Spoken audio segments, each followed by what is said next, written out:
जय हिंद दोस्तों, मैं किशन आप सबका स्वागत करता हूं। आखिरकार दोस्तों, भारत के प्रोजेक्ट कुशा को लेकर एक सबसे बड़ी अपडेट सामने आ चुकी है, जो कि खुद डीआरडीओ के चीफ ने कही है। उन्होंने कहा कि प्रोजेक्ट कुशा रशिया के S-500 एयर डिफेंस सिस्टम के बराबर होगा और S-400 से आगे निकलेगा। ये बहुत बड़ी बात है, क्योंकि ये भारत का खुद का डोमेस्टिक एयर डिफेंस सिस्टम होने जा रहा है। मतलब साफ है कि इसका कंपैरिजन अब S-400 से नहीं बल्कि S-500 से किया जाएगा। प्रोजेक्ट कुशा भारत का लंबी दूरी का एयर डिफेंस और मिसाइल डिफेंस सिस्टम है, जिसे डीआरडीओ इन हाउस डेवलप कर रहा है। और इसमें 3 इंटरसेप्टर मिसाइलें होंगी, जिनकी रेंज 150 किलोमीटर, 250 किलोमीटर और 400 किलोमीटर से ज्यादा होगी। इवन इसमें अत्याधुनिक लॉन्ग रेंज रडार और फायर कंट्रोल सिस्टम भी लगा होगा। दरअसल ये सिस्टम इसलिए भी खास है, पहले तो मैं आपको बता दूं कि हमारे पास ऑलरेडी MR-SAM जिसकी रेंज 80 किलोमीटर है और S-400 जिसकी रेंज 400 किलोमीटर है, उसकी बीच की दूरी को ये फिल करेगा। इवन प्रोजेक्ट कुशा को भारत के बैलिस्टिक मिसाइल डिफेंस जिसे कि BMD कहते हैं, उसके लेयर में एक और चीज ऐड ऑन हो जाएगी। और इस सिस्टम से न केवल हम दुश्मनों के फाइटर जेट बल्कि उनकी क्रूज मिसाइल्स,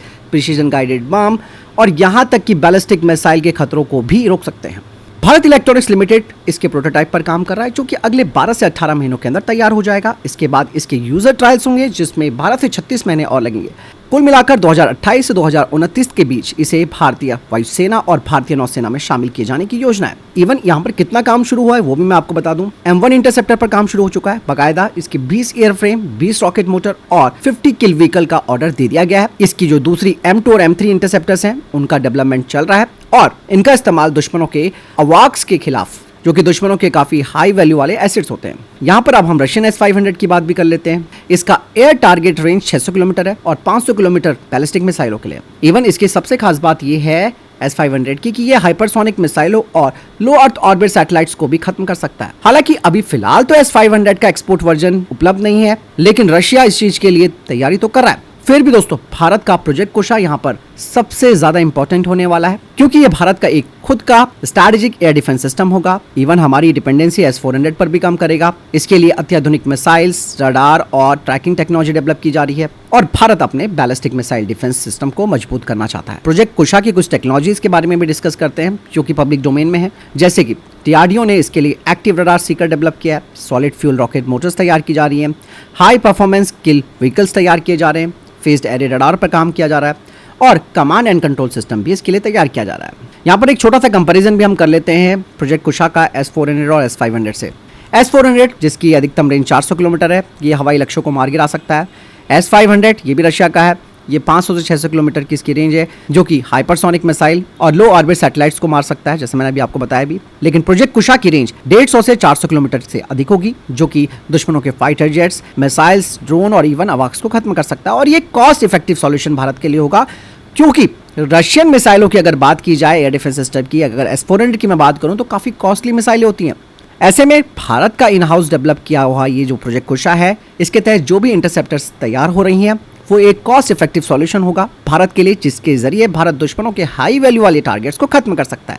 इवन मैंने जैसे आपको बताया कि इस प्रोजेक्ट कुशा को भारत की BMD की लेयर में जोड़ दिया जाएगा और इसे हमारी तीनों आर्म फोर्सेस के हिसाब से ही डेवलप किया जा रहा है।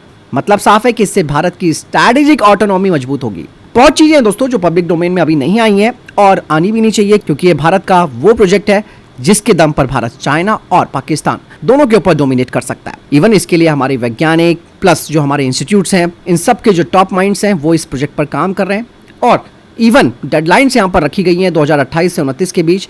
तो मतलब साफ है कि इसका तेजी से डेवलपमेंट किया जा रहा है और भारत न केवल विदेशी सिस्टम पर अपनी निर्भरता कम कर रहा है, बल्कि अपनी खुद की स्ट्रैटेजिक ऑटोनॉमी को मजबूत कर रहा है, जैसे कि मैंने आपको बताया भी। और इवन मैं आपको बता दूं कि ऑपरेशन सिंदूर के दौरान कैसे आकाश एयर डिफेंस सिस्टम ने पाकिस्तान को बड़ा नुकसान पहुंचाया और यहां से हमारे हथियार सिस्टम जो स्वदेशी हैं वो कॉम्बैट प्रूवन होने लग गए। इवन भारत का D4 रडार, जिसकी डिमांड तो अब ताइवान की तरफ से आ गई है, प्लस अर्मीनिया भी उसे लेना चाहता है।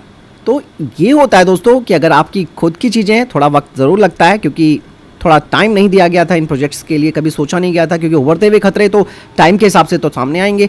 तो वो सारी चीज़ें ध्यान में रखकर भारत इसको तैयार कर रहा है। और प्लस इसमें एक चीज़ और है कि फ्यूचर वेरिएंट्स को भी ध्यान में रखा जा रहा है कि कहाँ तक हमारी रेंज और बढ़ सकती है।